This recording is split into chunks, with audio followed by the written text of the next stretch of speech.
Slam Farooq భాయ్ ఇప్పుడు కర్నూలు ఉమ్మడి జిల్లాలో ప్రతి చోట ప్రతి నోట వినిపిస్తున్న పేరు ఎన్ఎండి ఫారూక్. మొన్నటి వరకు మాజీ మంత్రిగా, టీడీపీ పోలిట్ బ్యూరో సభ్యుడిగా పెద్ద ఆయనగా గుర్తింపున్నటువంటి ఎన్ఎండి ఫారూక్ మరోసారి 2024 ఎన్నికల్లో గెలుపు పొందడంతో మంత్రి పదవిని దక్కించుకున్నారు ఎన్ఎండి ఫారూక్. ఎన్ఎండి ఫారూక్ పూర్తి పేరు నాసిం మహమ్మద్ ఫారూక్.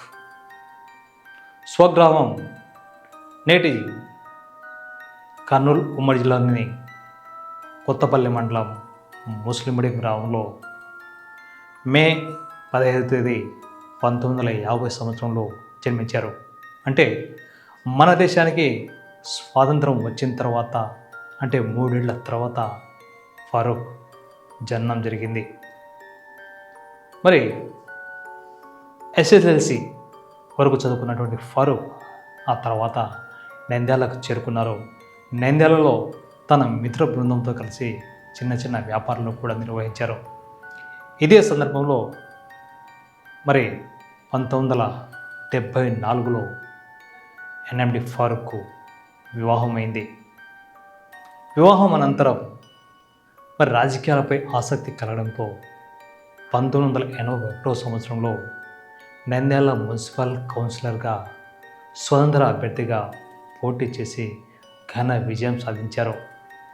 మరి రాజకీయ ప్రస్థానానికి నంద్యాల మున్సిపాలిటీ మొదటి అడుగుగా నిలిచింది ఎన్ఎండి ఫారూక్ రాజకీయ జీవితంలో, నిజ జీవితంలో. మరి ఆ తర్వాత 1983లో నట సార్వభౌమ నందమూరి తారక రామారావు తెలుగు ప్రజల ఆత్మగౌరవాన్ని ఢిల్లీలో తాకట్టు పెట్టడం ఇష్టమైనటువంటి నందమూరి తారక రామారావు తెలుగు వారికి కూడా ఒక రాజకీయ పార్టీ ఉన్న ఉద్దేశంతో తెలుగుదేశం పార్టీని స్థాపించారు. తెలుగుదేశం పార్టీని స్థాపించినప్పటి నుంచి ఆ పార్టీలో వచ్చినటువంటి ఎన్ఎండి ఫారూక్ మరి ఆ తర్వాత ఎన్నికల్లో నిలబడే అవకాశం దక్కింది.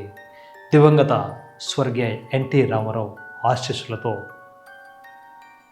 1983 ఏర్పడిన రాజకీయ పార్టీ తెలుగుదేశం పార్టీ నుంచి ఎన్ఎండి ఫారూక్ పోటీ చేసి ఘన విజయం సాధించారు. ఇప్పటి వరకు జరిగినటువంటి ఎన్నికల్లో 6 సార్లు ఎన్నికల్లో పోటీ చేసిన ఎన్ఎండి ఫారూక్ 4 సార్లు గెలుపొందారు. అయితే ఎంపీకి కూడా ఒకసారి పోటీ చేశారు, కానీ ఎంపీకి పోటీ చేసే స్థానంలో స్వల్ప మెజారిటీతో కాస్త పరాభవం తప్పలేదు. అయితే ఆ తర్వాత 20 ఏళ్ల పాటు రాజకీయాలకు దూరంగా ఉన్నప్పటికీ, అంటే తెలుగుదేశంలో పార్టీలో ఉండి తెలుగుదేశం పోలిట్ బ్యూరో సభ్యుడిగా కూడా తెలుగుదేశం పార్టీ అధికారంలో లేకపోయినా ఆ యొక్క పార్టీలో కీలకమైన సభ్యుడిగా ఉన్నారు ఎన్ఎండి ఫారూక్. మరి ఎన్ఎండి ఫారూక్ జీవిత చరిత్రలో చాలా ఘట్టాలు ఉన్నాయి. మరి తెలుగుదేశం పార్టీ ఏర్పడిన తర్వాత చక్కెర పరిశ్రమల శాఖ మంత్రిగా, డిప్యూటీ స్పీకర్గా, మరి అలాగే శాసన మండలి చైర్మన్గా, మరి అలాగే వైద్య ఆరోగ్య శాఖ మంత్రిగా, ఉర్దూ అకాడమీ మంత్రిగా, ఇలా పలు రకాల పదవులు చేపట్టి ఆ పదవులకే వన్నె తెచ్చారు ఫారూక్. అందుకే ఇప్పుడు ఎక్కడ విన్నా ప్రస్తుతం 2024 ఈ ఎన్నికల్లో ఎక్కడ విన్నా ఎన్ఎండి ఫారూక్ పేరు మారుమోగుతుంది. రాష్ట్ర వ్యాప్తంగా 175 నియోజకవర్గాలు జరిపేటి ఈ ఎన్నికల్లో తెలుగుదేశం పార్టీ 164 స్థానాలు సాధించుకుంది ఉమ్మడి కూటమిగా.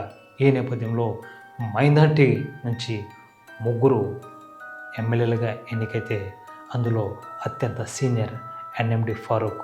అందుకే ఎన్ఎండి ఫారూక్ చేసిన సేవలకు గుర్తుగా మన టీడీపీ అధినేత సైతం ఇప్పుడు అంతకంటే మంచి ప్రాధాన్యతనిస్తూ 4వసారి గెలిచినప్పటికీ 4వసారి గుర్తు పెట్టుకొని మరోసారి మంత్రిని కట్టబెట్టారు.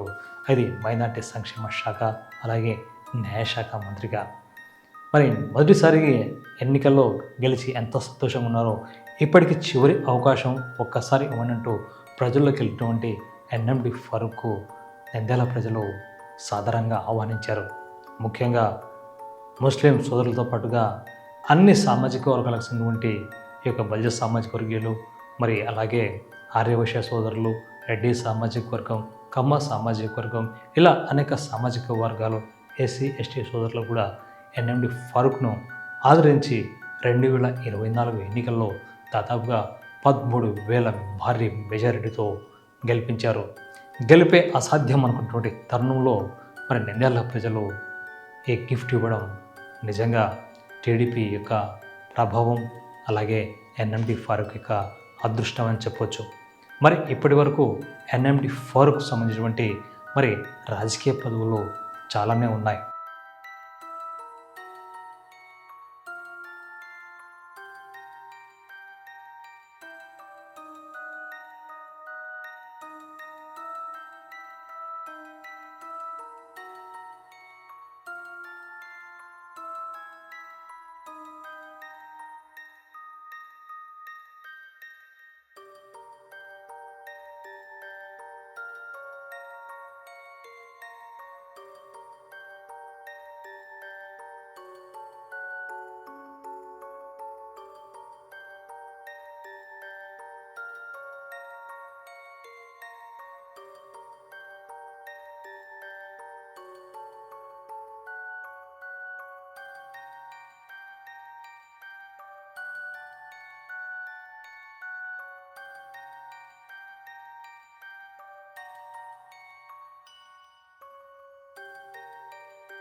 ఒకసారి ఎన్ఎండి ఫారూక్ అదృష్టం వరించింది. అది గవర్నర్ కోటలోని ఎమ్మెల్సీ రూపంలో. దీంతో మరోసారి చంద్రబాబు నాయుడు మంత్రివర్గంలో శాసనమండలి చైర్మన్గాను, మరి అనంతరం వైద్య ఆరోగ్య శాఖ మంత్రిగాను ఎన్ఎండి ఫారూక్ దిగ్విజయంగా బాధ్యతలు చేపట్టారు. మరి ఆ తర్వాత జరిగినటువంటి 2019 ఎన్నికల్లో భూమా బ్రహ్మారెడ్డి పోటీ చేశారు. మరి పోటీకి దూరంగా ఉండాల్సి వచ్చింది. అయినప్పటికీ పార్టీని నమ్ముకొని పార్టీ శ్రేయస్సు, పార్టీ అభివృద్ధి ధ్యేయంగా ముందుకు సాగిన ఎన్ఎండి ఫారూక్ 2024 ఎన్నికల్లో కూడా టీడీపీ ఆయన సీనియారిటీని, ఆయన యొక్క సేవలను ఉపయోగించుకునే ఉద్దేశంతో 2024 అసెంబ్లీ ఎన్నికల్లోనూ నంద్యాల అసెంబ్లీ అభ్యర్థిగా టీడీపీ పార్టీ టికెట్ కేటాయించింది. ఈ టికెట్ కేటాయించడంతో పాటుగా అన్ని ముస్లిం సామాజిక వర్గాలను సోదరులను కలుపుకుంటూ పోయి ఒక్క ఛాయిస్ ఇవ్వాలని చివరి అవకాశం అంటూ కోరుకోవడంతో నంద్యాల ముస్లిం ప్రాంత ప్రజలు, ఇతర సామాజిక వర్గాలు సైతం పెద్ద ఆయన అంటూ ముద్దుగా పిలుచుకుంటూ ఫారూక్ భాయ్ అని ముద్దుగా పిలుచుకున్నటువంటి సోదరులు మరి ఓటు వేసి గెలిపించి భారీ మెజారిటీతో గెలిపించారు. ఫలితంగా ఇప్పుడు రాష్ట్రంలోనే ఏర్పడినటువంటి ఈ యొక్క కూటమి ఆధ్వర్యంటువంటి మంత్రివర్గంలో తనకంటూ ప్రత్యేక స్థానాన్ని దక్కిస్తున్నారు. దాదాపుగా ముఖ్యమంత్రి సహా 25 మంది మంత్రివర్గ సభ్యులుంటే అందులో 6 మంది మాత్రమే సీనియర్సు. అందులో ఎన్ఎండి ఫారూక్ ఒకరు కావడం విశేషం. అందుకే ఆయన సీనియారిటీకి, పార్టీ పట్ల ఉన్న విధేయతకు గుర్తు చేసుకుంటూ ఆయన సేవలను పార్టీ మరింత వినియోగించుకునే ఉద్దేశంతో ప్రస్తుతం రాష్ట్ర ముఖ్యమంత్రి నారా చంద్రబాబు నాయుడు తన మంత్రివర్గంలో స్థానం కల్పించు రాష్ట్ర మైనార్టీ సంక్షేమ శాఖ మంత్రిగా, అలాగే న్యాయశాఖ మంత్రి కూడా బాధ్యతలు ఆయనకు అప్పగించారు.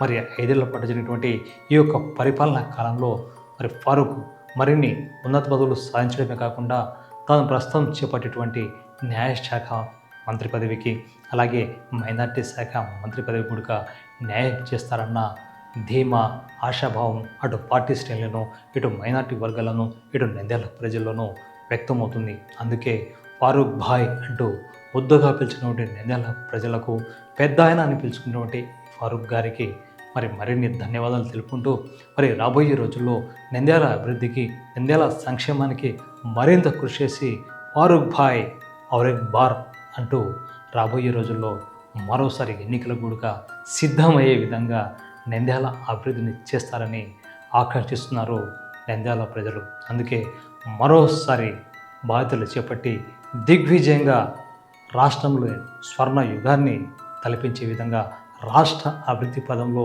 చంద్రబాబు నాయుడుతో సహా తన వంతు సహకారం అందించినటువంటి మైనార్టీల తరపున రాష్ట్ర అభివృద్ధికి తమ వంతు కృషి సహకారం అందిస్తున్నటువంటి రాష్ట్ర మంత్రివర్యులకు ఫారూక్ భాయ్ గారికి మరి మరోసారి ధన్యవాదాలు, శుభాకాంక్షలు. Thank you.